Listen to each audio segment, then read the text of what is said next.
Hello, my friends, and welcome to What's Up. This is a chance for Gregg, Braden, and me to get together every 2 weeks and just chat for a half an hour and about whatever's on our mind. Hi, Gregg. How you doing? John, well, this is the first time we've done this in the new year. I personally am doing really well. It's a pretty wild world out there buzzing around us, and I'm looking forward to this conversation. Yeah, me too. Yeah, and we're coming to you from the Arlington Institute, for those of you who've joined us. We're located in Berkeley Springs, West Virginia, just down the road from Washington and Baltimore. And this is one of a number of programs that we produce here at the Arlington Institute. So, Gregg, what's up? What's on your mind? You know, John, I'm looking at this wild world we're in. I've been on the road since mid-December. I was out of the country doing some events. Just finished an event in San Diego with a lot of colleagues that have been actually to the Arlington Institute even. And I'm looking at all of these events that are unfolding with the intensity and the ferocity with which they are happening. And you know me, I'm a systems thinker. I tend to look at the big picture. And what is apparent now is that there is more than a casual effort to push us into war. Yeah. And big war. We're talking about, you know, large scale regional kinds of war, but it's not happening in a vacuum. John, and early a year World ago. war, Gregg. It's a world war they're trying to push us. Yeah, a world war. So January of 23, a year ago, I did a little exercise I shared on with the Arlington Institute, where I took all of the parameters that are being proposed by the United Nations and the World Economic Forum when it comes to climate. And they're using climate as this leverage point for this immense social engineering and changing the way that people live and the way that people travel and what we do for a living, and I mean everything. And the result, I plugged in just a little algorithm. I plugged in all of the goals the UN was asking us to meet. And rather than pushing back, I simply said, what does that look like? What kind of a world do we have? And I shared with our community here, we haven't seen those parameters since the Pleistocene era, about 200,000 years ago. Interestingly, it's when we emerged on this planet. Right around that time. We've never seen carbon dioxide levels that low.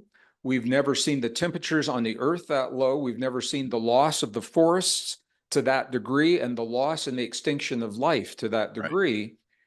Right. And I talked about that a little bit, and I said, well, who benefits from that?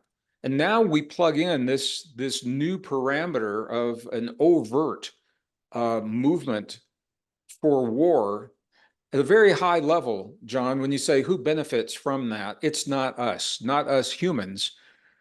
And it's almost as if we are being led to destroy ourselves environmentally, exactly. And then led to destroy ourselves socially, and through our own militaries. We're being baited to hurt one another. Who benefits from that? And the answer that I come up with is no humans. Now, certainly there are economic benefits for a handful of people, but what good does that do if there's no planet and if there's no society to expend your economic benefits? John, I think there's a strong evidence to be made that Earth is being prepared, some terms geo-engineered, terraformed, and now the socially prepared for a reduced population of worker bees linked into a digital grid, and the kind of wars that are being pushed right now. These are the kinds of wars that not only create the war itself, but the disease that follows the war from the breakdown of the infrastructure, tremendous loss of life. And we have heard time and time again proposals that we need to reduce our population down to something like 500 million people is what some of the proposals are. And you say, well, you know, that's not going to happen unless something really big happens. And these are the magnitude of events that could actually achieve that goal. A global war, the disease that happens after that global war. And again, I always come back. You've heard the phrase follow the money. I don't ask follow the money. I say who benefits. I believe there's a fundamental battle between good and evil that has been playing out from the very beginning, and that battle is at the root of who or what it is that wants this planet, Right. and that wants this planet not in the shape that it's in right now, but reduced to a planet that we haven't seen, certainly in our lifetime, since the time that we emerged 200,000 years ago. And I'm wondering, John, you are way more plugged in than I am, and you touch the lives of so many people in your research. And I'm wondering if you have any thoughts about that, or other people Well, are finding it's similar interesting. findings? Just what off camera, you and I were talking about getting together and chatting a little bit, and you wanted to know what I wanted to talk about, and that is exactly what I want to talk about. Wow, I had no idea. This is completely Yeah, unscripted. I I had know. no idea. Yeah. Well, No, there is what's emerging in my mind as well is the same thing, a little bit of somewhat of a variant, maybe a little more uh, stuff around the edges, but it's the same thing. And the idea is that there is something going on here that is significantly bigger, more right.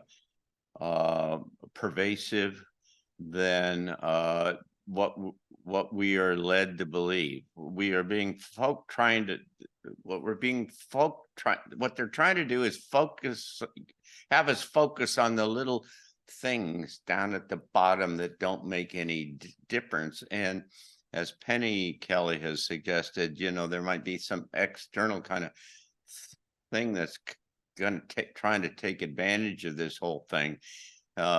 There's a real need to back away from this whole what's going on here and try to see a big integrated picture as you've suggested, because this is a really, really, really big deal. And it is not just some collection of arbitrary stuff that all just is showing up because people are unhappy with each other or some other kind. This is No. orchestrated. This is just really orchestrated. And whether you go back and look at, putting fluoride in the water and glyphosate in the food and, 5G into the air and chemtrails and all that. I mean, this is a big orchestrated effort, as you've suggested, to just kind of at every kind of level of the system, to attack, to assault every aspect of the system in a coordinated, very, very sophisticated and extremely well-funded kind of way. And what this raises into my mind, by the way, which is what I want to chat with you a little bit more about, is that the whole notion of who we are and how we who are consider ourselves trying to be enlightened and trying to play a positive role in this whole change. How do you most effectively kind of engage in this space? Now, in my mind, there are kind of two kind of models, if you will, or templates. And on one template is those who say, light and love and just visualize peace. And, I've got literally 3 people are trying to get me to get involved in a meditating for peace or some other thing right now. And I don't discount the value of all of that. There's what underpins those efforts is this notion that there is no right and there is no wrong. There is no good. There is no bad. There's a whole corpus of thought in that space that says, you just get you get the byproducts and you get it's essentially, if you do things that are not very good, then you get stuff that are not very good, but it's not bad and it's not good or anything. There's and that's the kind of major momentum underneath a lot of the folks who are trying to work toward a new world. It is essentially a non-engagement process at a certain level. And it says, let me work on myself, and I don't, and we can change the whole system without kind of getting messy, getting our hands dirty on the thing. There's another side of this thing, and that suggests that there's an external force. There are other kind of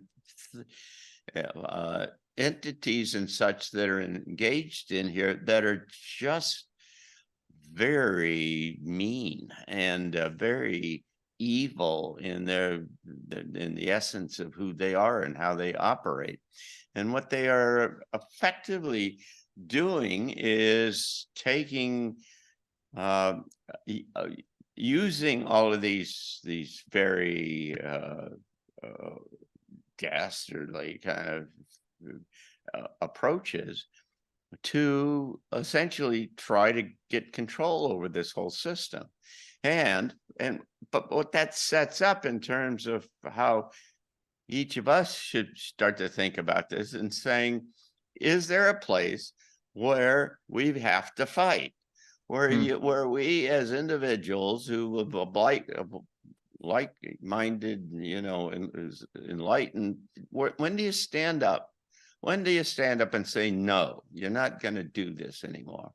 Well, when do you not be passive about this whole thing? Is it really all about kind of operating in this kind of spiritual space, or is there a place where it comes to where you say, no, we just need to stop all of this? And it seems to me that you're getting pushed right up to the edge of having to make one of those kinds of decisions soon. My sense is that the New Age movement is an op in itself, led to disempower a large number of people to complacency. I agree. And it's not that there aren't some good spiritual teachings out there, but the net effect is there is this complacency that's there. So you look at what has happened. We as a species have been given just enough technology to build and design the weapons, and then we have been tainted with misinformation, disinformation, false information, and lies that leads us to hate one another, to use the weapons that we've been given so that the destruction comes from within. Yeah. We aren't being attacked by an alien race. We are destroying ourselves. And where this gets really interesting for me, and I think this is the answer, John, of how I think we do have to fight. There's a warrior within every one of us, and I would fight to the very end for my species. I'd fight for my brothers and sisters in all the ways that I know how to do. So where this gets really interesting is we as a species are at this crossroad where transhuman movement, the transhumanism, the proposal to replace so much of our biology with computer chips in the brain, sensors under the skin, artificial intelligence, chemicals in the blood to replace our immune systems. All of these things steal from us the very thing that we cherish the most, John, and that is our humanness. And if we were to follow this movement to its conclusion, we would lose our ability for empathy and sympathy and compassion. And it appears that these advanced, and I have no doubt that they are advanced life forms have followed that path. So I don't know that they see it as mean. I think they have a goal. They have no empathy for the species that stands between them and their goal, and that they are moving. They want this planet, or they want this planet back. We want to triumph, and the way we triumph is to preserve our humanness and live our humanness and develop our humanness and live the best version of ourselves. That defeats that purpose. Now, if it comes time for a physical fight, if we have to, one-on-one with another biological force, hopefully it never comes to that. If it does, then it does. And what I've seen, John, when it comes down to the biology, we actually are superior to all of the life forms that I've seen. Without their technology, they don't have much strength. We are physically and emotionally much stronger beings, and that may be part of what they want back.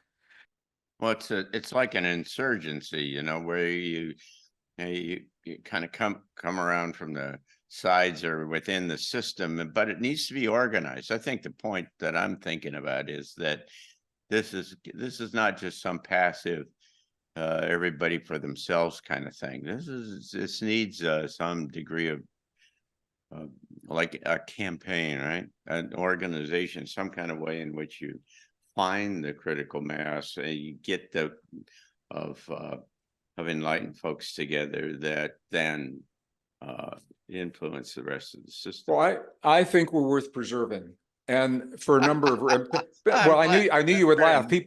People do, but there young people are being taught that humans are horrible creatures, I know. and I think there's something so rare and precious about us, and we don't even fully know, John, what it means to be human. We have so many latent I know. potentials.